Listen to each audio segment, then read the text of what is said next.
మనందరిలో లోపల ఒక చిన్న యుద్ధం జరుగుతూనే ఉంటుంది కదా. ఒకవైపు మన కలలు, మన లక్ష్యాలు, మరోవైపు అబ్బా ఇది రేపు చేద్దాంలే అనే ఒక చిన్న గొంతు. ఈరోజు మనం సరిగ్గా ఈ రెండు శక్తుల గురించే మాట్లాడుకోబోతున్నాం, రెండు విత్తనాల కథ రూపంలో. ఎప్పుడైనా అనిపించిందా, ఏదైనా పెద్దది సాధించాలని మనసు ఉవ్విలూరుతుంటుంది, కాని అదే సమయంలో రేపు చేద్దాంలే అనే ఆలోచన మనల్ని వెనక్కి లాగుతుంది. ఆశయమేమో ఆకాశమంత ఉంటుంది, కాని దానికి తగ్గ పని మాత్రం మొదలవ్వదు. సరిగ్గా ఈ సంఘర్షణ గురించే, ఈ గ్యాప్ గురించే మనమిప్పుడు చూడబోతున్నాం. సరే, ఈ సంఘర్షణను అర్థం చేసుకోవడానికి అమీర్ అనే ఒక యువకుడి కథలోకి వెళదాం. వినడానికి ఇది అతని కథలా అనిపించినా నిజానికి ఇది మనలో చాలామంది కథ. ఇక మన కథలోకొస్తే మన హీరో పేరు అమీర్. ఒక 25 ఏళ్ల కుర్రాడు, మంచి బలంగా, ఆరోగ్యంగా, కళ్లనిండా కలలతో ఉన్నాడు. చూడ్డానికి అతన్లో ఏదైనా సాధించగల సత్తా ఉందనిపిస్తుంది. అమీర్ కలలు అస్సలు చిన్నవి కావు. తను ఎప్పుడూ ఇలా అనుకునేవాడు, ఒకరోజు నేను ఈ ఊరిలోనే అందరికంటే గొప్ప రైతు అవుతాను. అందరూ సలహా కోసం నా దగ్గరికే రావాలి, అంత గౌరవం సంపాదించాలి. వింటుంటేనే అతని ఆశయం ఎంత పెద్దదో అర్థమవుతుంది గదా. అయితే ఇక్కడే అసలు సమస్య మొదలవుతుంది. అమీర్కి ఆశయం ఎంత పెద్దదో దానికి రెండింతలు సోమరితనముంది. పనిని వాయిదా వేయడంలో అతను కింగ్ అనమాట. కలలు కనడమంటే చాలా ఇష్టం, కాని ఆ కలల్ని నిజం చేసుకోవడానికి కష్టపడాలంటే మాత్రం అస్సలు నచ్చదు. ఇలాంటి సమయంలో కథలోక చిన్న ట్విస్ట్. అమీర్ వాళ్ళ మామయ్య, ఆయన చాలా అనుభవం ఉన్న రైతు, అమీర్ని చూట్టానికొస్తాడు. రాగానే ఆయన కంటపడింది ఏంటంటే ఖాళీగా పడావు పడి ఉన్న అమీర్ పొలం. అప్పుడు ఆ మామయ్య అమీర్కి ఒక బహుమతి ఇస్తానంటాడు. అదొక బహుమతి, ఒక పరీక్ష కూడా. 2 చిన్న సంచులిస్తాడు. ఒక్కొక్క దాంట్లో ఒక మాయా విత్తనం ఉంటుంది. సో ఈ 2 విత్తనాలకు మధ్య ఉన్న తేడా ఏంటంటే, ఒకటి ఆశయ విత్తనం. దానికి ప్రతిరోజూ నీళ్లు పొయ్యాలి, జాగ్రత్తగా చూసుకోవాలి.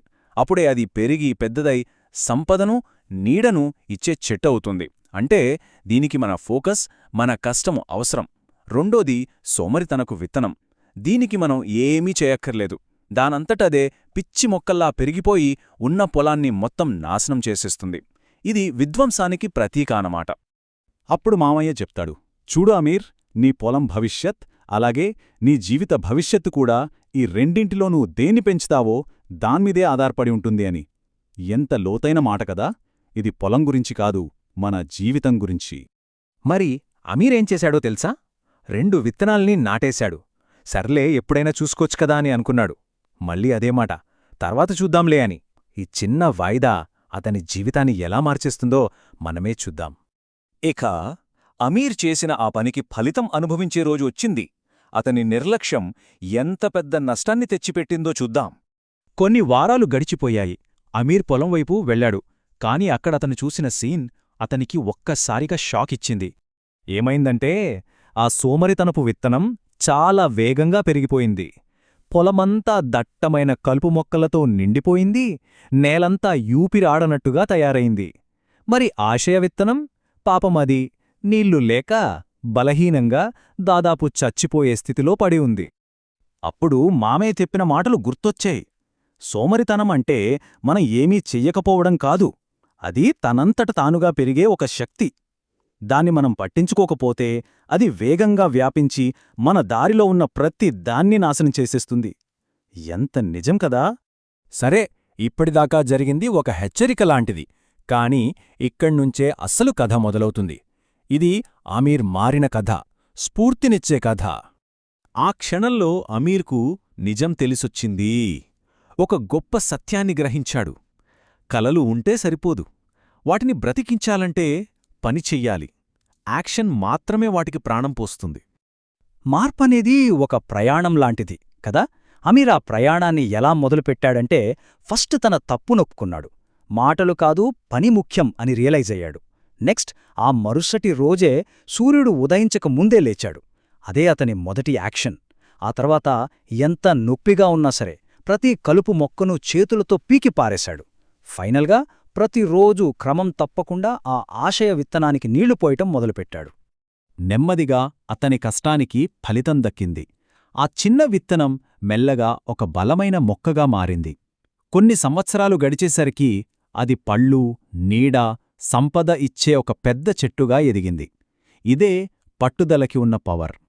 సరే, ఇప్పుడుదాకా అమీర్ కథ విన్నాం. మరి ఈ కథ మనందరికీ చెప్పే పాఠమేంటి? అసలు విషయమేంటి? చూడండి, ఈ అమీర్ కథ అంటే కేవలం పొలం, విత్తనాల గురించి కాదు. ఇది మనలో ఉన్న ప్రతి ఒక్కరిలో ఉన్న పోరాటం గురించి, మనలో ఉన్న పొటెన్షియల్ గురించి. మనం గుర్తుంచుకోవాల్సిన ముఖ్యమైన విషయాలేంటంటే, మనందరిలోనూ ఈ 2 విత్తనాలున్నాయి. ఒకటి ఆశయం, 2 సోమరితనం. ఆశయం అనే విత్తనం పెరగాలంటే దానికి మన రోజువారీ కష్టం, క్రమశిక్షణ, పని కావాలి. కాని సోమరితనం, దాన్ని మనం పట్టించుకోపోతే చాలు, అదే పెరిగిపోయి మన కలల్ని నాశనం చేస్తుంది. అందుకే ఈ పోరాటంలో గెలవాలంటే ఉన్న ఒకే ఒక్క మార్గం ఈరోజే మొదలుపెట్టడం. ఆ విత్తనాలు మన చేతుల్లోనే ఉన్నాయి. మరి ఈరోజు మనం దేనికి నీళ్లు పోయబోతున్నాం? ఆశయానికా లేక సోమరితనానికా? ఈ ఎంపిక మనదే.